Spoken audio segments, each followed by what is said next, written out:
हाणे रुकंदासीं सन जो कोयले जी खाण अंदरि ज़हरीली गैस भरिजण सबबि हिकु पोरियत फौत ऐं 2 बेहोश थी विया। अपडेट कंदासीं लाखड़ा जे फतह कोयला कंपनी जे पीर बख्श लीज में खाण अंदरि गैस भरिजण सबबि 3 पोरियत बेहोश थी विया, जिन मां हिकु पोरियत शांगला जो रवासी 60 वरियनि जो बख़्त मरखान पठार ऑक्सीजन न मिलण सबबि फोत थी वियो। मक़ामी माण्हुनि 2 पोरियतुनि खे ॿाहिरि कढी लम्स अस्पताल जामशोरो मुंतक़िल कयो।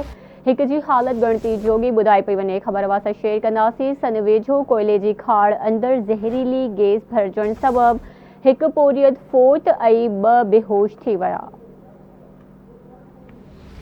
लाखड़ा जी फतेह कोयला कंपनी जे पीर बख्श लीज में खाण अंदरि गैस भरिजण सबबि 3 पोरियत फौत थी विया, जिन मां हिकु पोरियत शांगला जो रहवासी 60 वरियनि जो बख़्त मरखान पठान ऑक्सीजन न मिलण सबबि फौत थी वियो। अफ़सोसनाक ख़बर आहे, मक़ामी माण्हुनि 2 पोरियतुनि खे ॿाहिरि कढी लम्स अस्पताल मुंतक़िल कयो। तफ़सील मालूम कंदासीं सागर सोलंकी खां। सागर, अपडेट कजो, कहिड़ा तफ़सील आहिनि?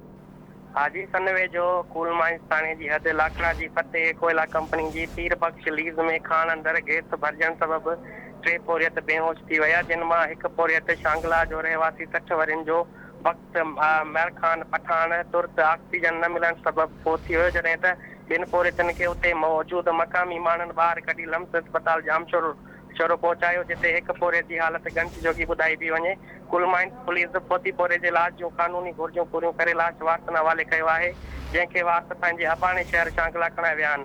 मिनरल माइंस खाते जे अमलदारनि खे गहरी निंड हुजण सबबि कोयला कंपनी जा मालिक पोरियत कानून ते अमल न पिया कनि, जंहिंजे करे अहिड़ा हादसा रोज़ जो मामूल बणियल आहिनि। जी महिरबानी आवाज़